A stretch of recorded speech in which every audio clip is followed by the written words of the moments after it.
Hi, it's Laura from CMeShine, and in this video, I'm here to talk to you about creating classes. Now, when I talk about creating classes, it's really if you have categories for your classes, it's a two-step process. First, you'll create the categories, then you're going to create the classes.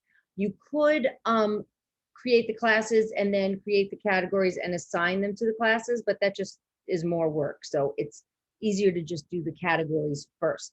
So when I say categories, I talk about how you might group your dancers. So let's say you have levels 1, 2, 3, 4, 5, 6, 7, whatever, or A, B, C, D, or maybe you do diamonds, rubies, emeralds, or however you would group your students and assign classes to those groups or groups or levels. Okay. So what you're going to do is first, you're going to create those categories. So what we do is we come down and we go down to studio management, tap on there, and then I'm going to go into manage classes. Now, when I manage classes, I'm going to first, I'm going to first go to create and edit categories, okay? Unless you don't even want to deal with categories, they're not a requirement. So what you would do, you see you have a couple here, I have a couple here. I can add more with this plus sign. So I tap the plus and my category is going to be rubies, not tubbies, rubies, there you go. And then I say save, category created. Now I could just keep tapping the plus sign and keep creating categories until I'm done. Then I tap my back arrow to come out of here. And once I have my categories created, I'm gonna go in and create my classes. So if I go here, it shows me some classes. I can create a new one with this plus sign. So I tap on the plus, and let's say I'm going to do lyrical. And that's going to be a ruby level. Okay. Room location, that's optional, but if you have a room, I'm going to put that in Studio A. I have a little typo in there. There we go. Now, your class start date. When is this class going to start? So let's say this class is going to start in September. It's going to start on September 1st, 2021.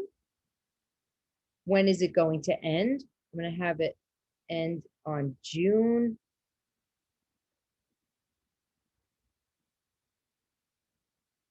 31st, 30th, sorry, 22, holy cow.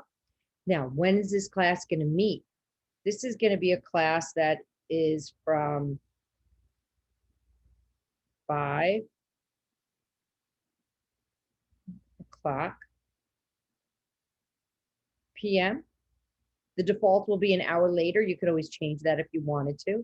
It's going to happen every week. So if it's something, you'd have it every other week or however you want to do it that way.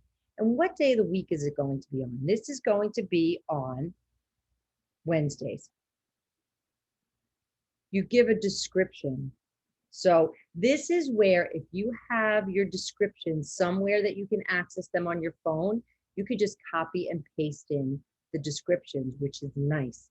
I'm going to do a video on that later. But here you would put the lyrical description.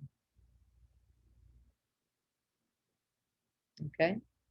Your terms and conditions. Once again, if you have them where you can copy and paste them, or even better yet, if you have a shortcut created in your phone, you could type a couple of letters and your terms and conditions will come right into this field here. Category, this is a ruby. This is nice too. You could put your objectives that you expect your dancers to meet by the end of this class. So keeps time with music. You could put, treats other dancers and other dancers with respect. Treats teachers with respect. Whatever you want to do, whatever kind of objective has double pirouette, whatever you want it to be. Then you can keep adding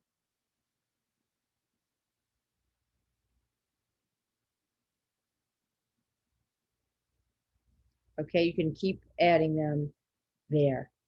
And just my suggestion is to have technical as well as some of these social emotional ones too. Shows resilience when they're dancing, um, compliments her fellow dancers in the class. You know, that kind of stuff is important for our growing little humans as well. So keep that in mind. Tuition, how much is this going to cost? Maybe it's going to be $50. Billing cycle start date. When is it going to start? When are they going to start getting billed for this? So let's say you want them billed on, so this is August 25th. How many billing cycles? It's going to calculate for you and put that number in there, which is nice.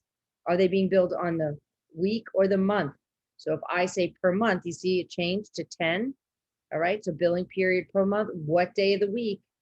Or I mean, what day of the month are they going to be billed? So that one was on the 25th. The 25th of each month, they receive their bill and then they should pay it in a timely fashion. Okay. Then you could select an image. Now, what I did, I'm just tapping on where it says select image. What I did is I found a couple of pictures, you see, and I saved them to my camera roll. I have a couple of ideas on how you could get fun graphics in there too. And then I say save. The image is not a requirement, but it'll say no image available if you don't have an image in there. And it's saving.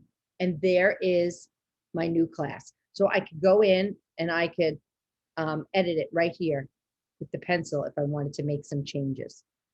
All right. So that's how you create categories and create classes. All right. And in another video, we're going to talk to you about assigning, and then you'll also be able to view who's in there. But we don't have anybody assigned to our new class yet, do we? All right. So hopefully this was helpful, and let us know if you have any questions.